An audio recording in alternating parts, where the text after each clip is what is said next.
Our dear viewers of Hope Channel Uganda, I want to take this opportunity to thank you for what you're doing wherever you're doing it from.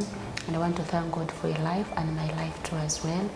We want to appreciate you for all that you do, and we want to thank God for the far He has brought us. We want to thank God for the challenges, for the opportunities, and for His abundance, love, as well as His provisions.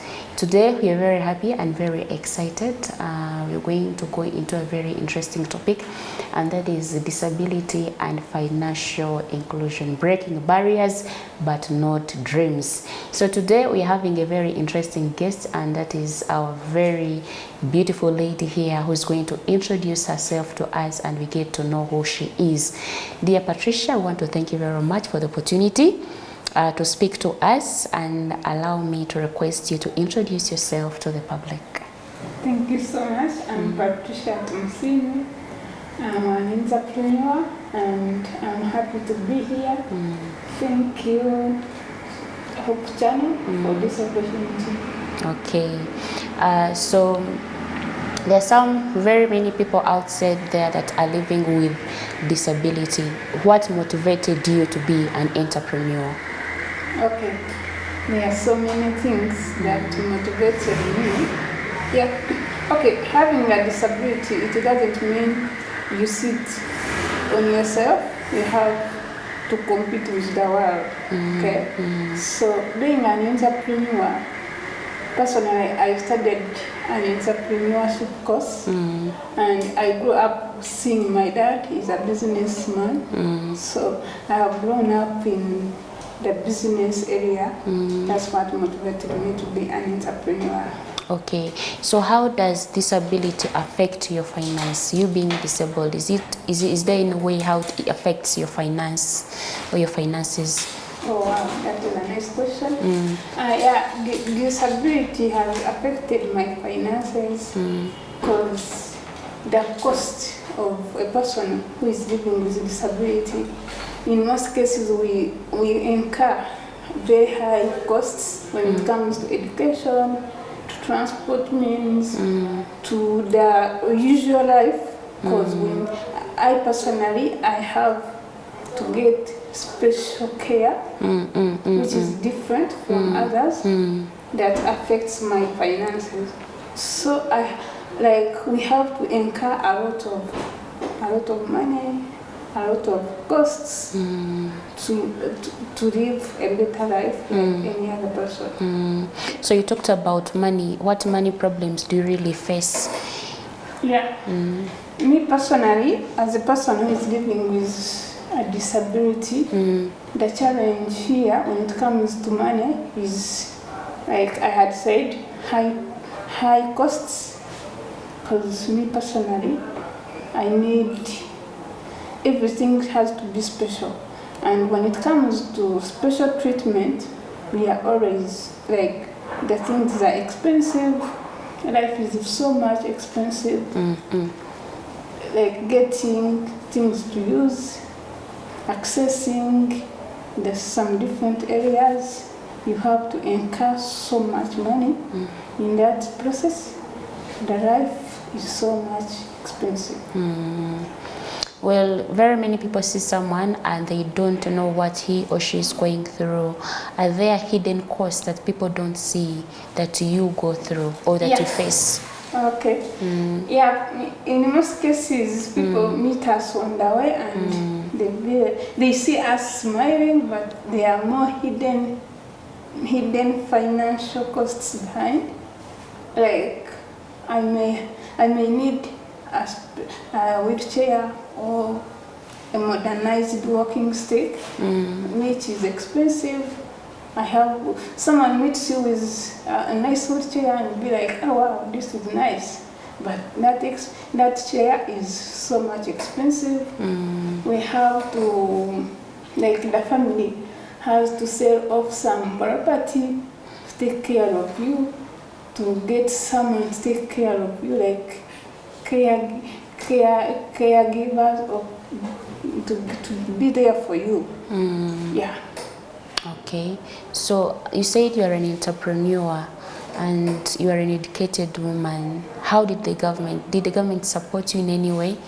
Yeah, the government has supported us as people living with disability. They have given us sponsorship. I personally, I started on sponsorship from my first year to third year. Though the government has come in, but it comes in a bit late. So the financial cost starts from down.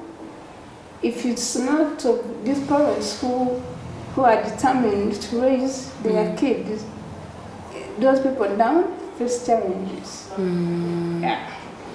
Okay, that's really not easy for sure. So while on your journey to entrepreneurship, I mean, there are very many challenges you face with clients. How do you handle that? Okay. You know, in most cases, people judge us by our disabilities. You start up a business, some people fear to approach you, or something. When they get near to you, the disability will, like, it is transferred from me who is having a disability to the client. But I want to thank the government. At least it has done some sensitization. People have known disability and they have come to know how to deal with people. Me personally, I don't allow disability to identify me. I do different things that bring more people to me. So when it comes to clients, I handle them with care. I listen to them. I pay attention to what they want. Yeah. Okay. So what happens in the long run if maybe those people, those clients, leave out people with disability? Okay. It is so hurting when those clients disappear because you have a disability. We are all human beings. Apart from me being different, I may be different physically, but I am talented different. So when the client runs away, it's hurting me emotionally. So for the clients who are out there dealing with people with disabilities, I want to assure you we are people like any other person who is running a business. Come to us, we attend to you as any other person. Okay. So how do you save? I mean, you're running a business, there's sometimes those hidden costs we talked about. How do you save? Or maybe if you want a loan to go get to add in your business. Okay, thank you so much. Me personally, I have grown up seeing my parents hustle. So when it comes to finance, I'm so keen on which to spend on. I spend on something that is really necessary for me. You know, I have said, like, by a person living with disability, the living style is expensive. If I need, for example, I'm working, I may call it a walking stick, but I buy something that is worth the money, but not more expensive. So you have to balance life and business. If you are in business, money for business is money for business. And when it comes to your personal needs, you have to go with something that is a bit cheaper. Yeah.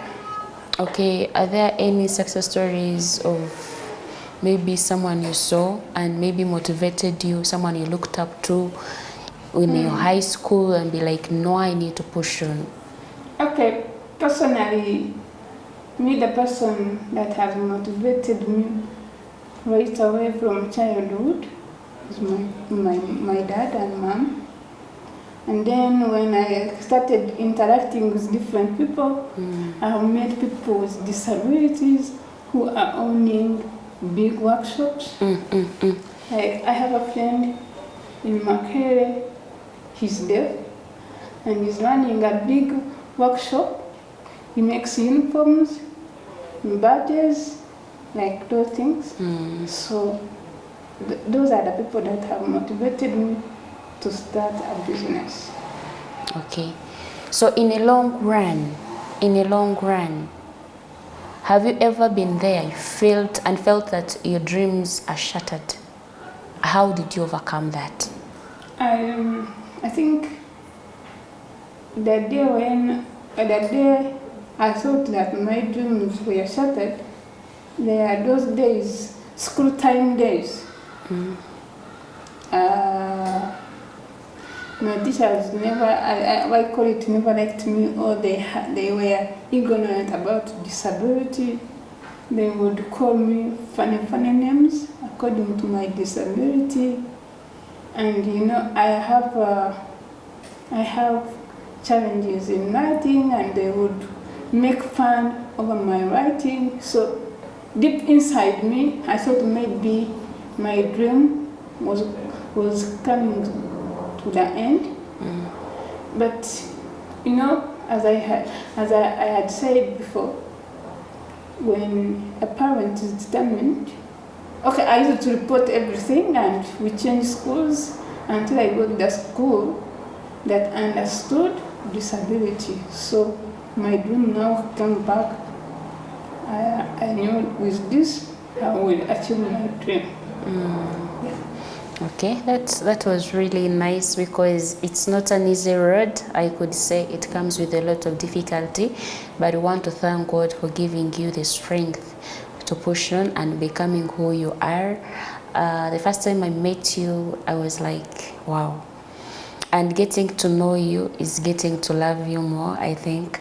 And we want to thank God for giving you the strength and also accepting to share with us your story and also impact someone outside there who is very special, who is listening to you, to get impacted, to get motivated from your story. So we want to thank you and we want to appreciate you.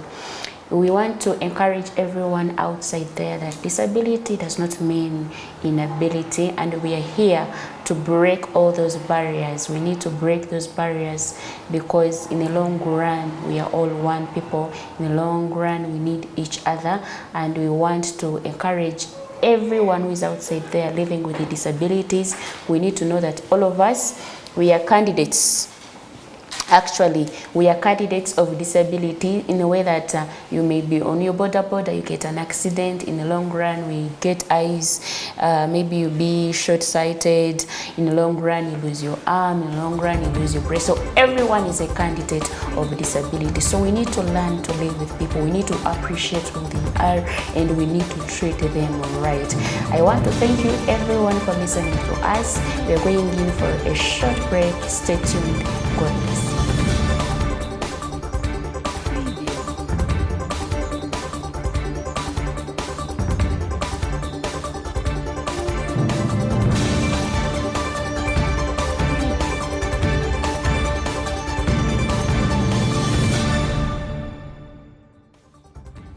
Welcome back, our dear viewers of Hope Channel Uganda. Once again, my name is Joanne Tuliasingra, and I take this opportunity to thank you, whoever is watching us. We want to thank you for this opportunity. We want to thank you very much for sparing some time to watch Hope Channel Uganda. Please subscribe, like, and comment as well. We are still continuing with our topic of discussion, and that is disability and financial inclusion. We want to let everyone know that we would love to break the barriers, not the dreams. We want to know that, we want to believe that everyone outside there that we meet and we work with people with disabilities would love to be able to sensitize and also make people aware that they are our special people and we need to treat them as one.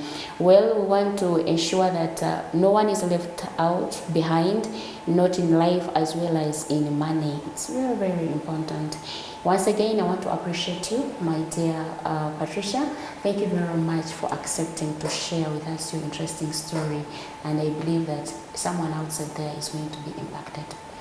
And I believe that one day, one time, someone will say that I was once on Hope Channel Uganda and I watched one of the amazing ladies and she was talking about living with a disability, and that story impacted me, and I know that God will bless you for that.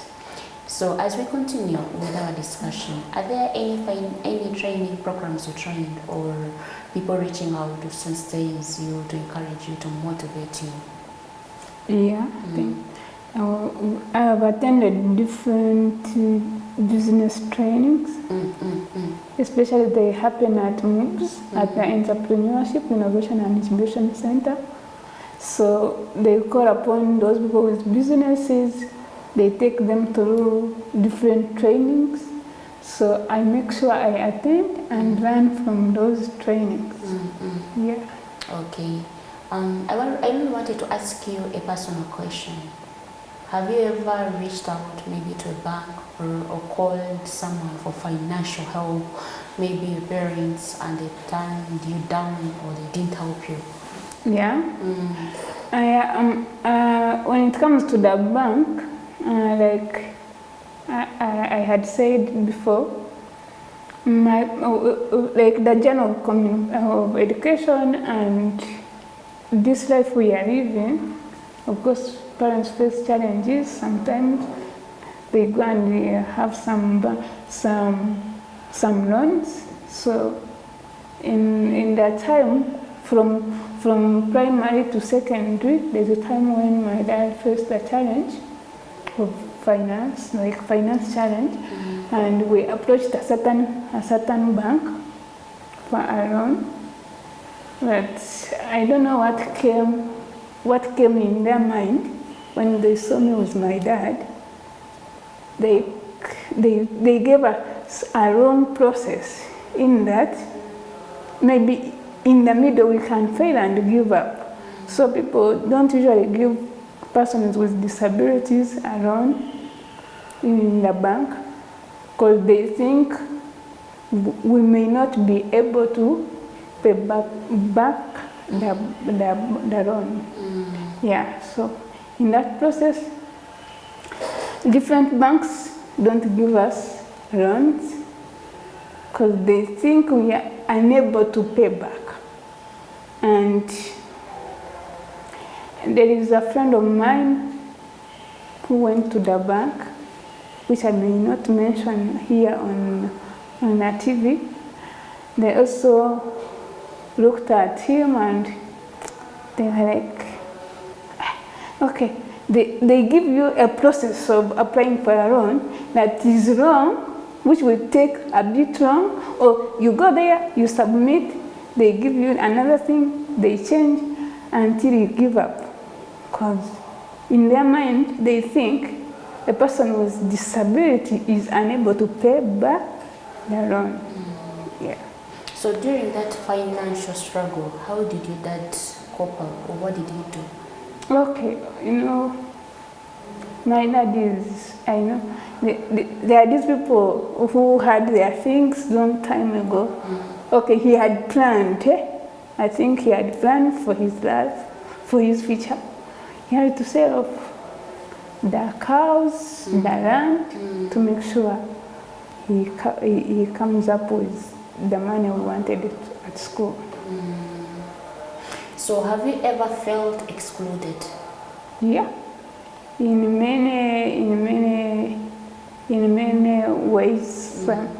Okay, I feel excluded because different institutions, when it comes to finance, we are not included.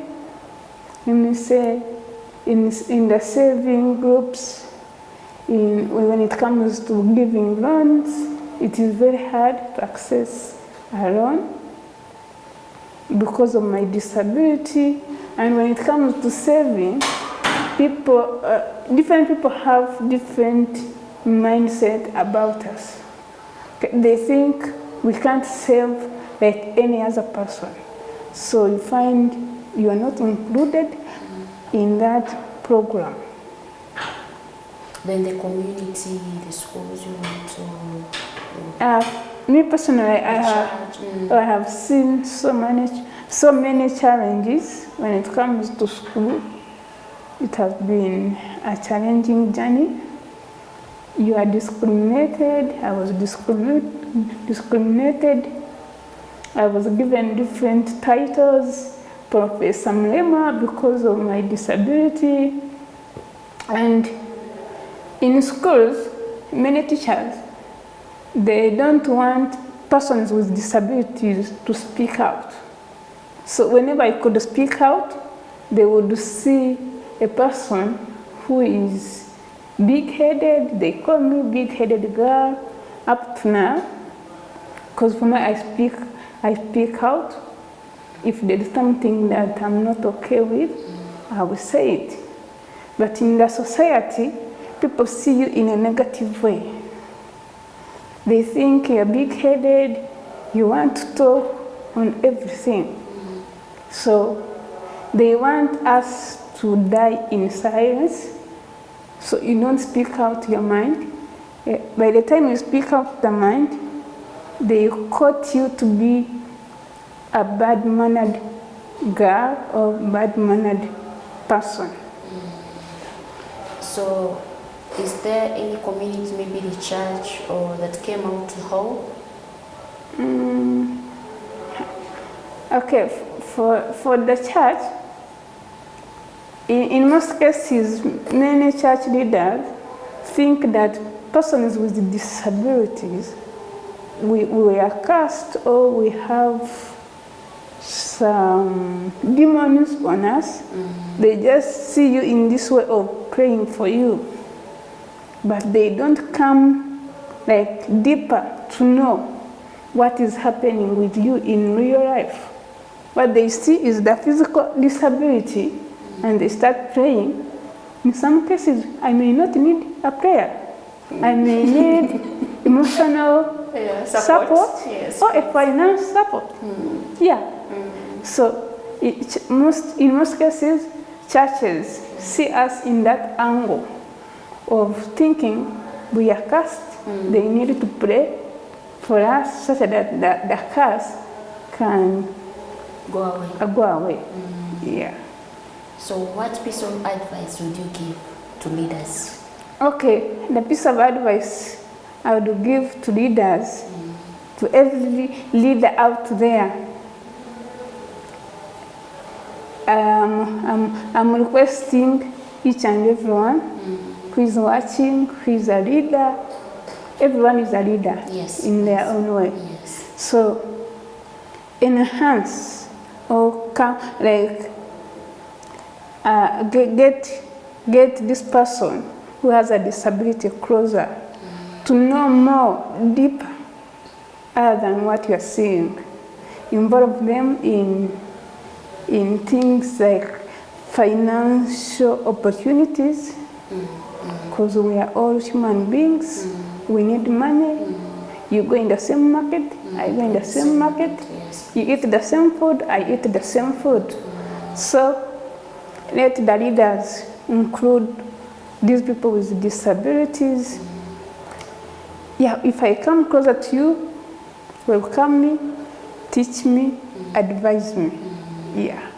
Still on the same point, what advice would you give to parents who are having special kids that need special needs? Wow, that's great.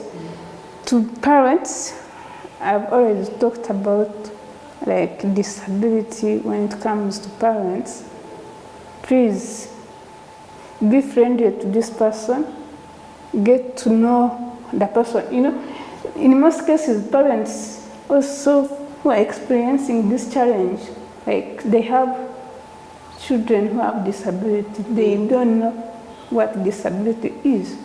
So it's my appeal to the parents out there who are watching us that learn more about disability, know how to handle people with disability, give them support, take them to schools, take them to nice places Yeah, when it comes to parents, some parents, though now we are in a modernized era, but there are parents who are still hiding their kids in houses because of the disability.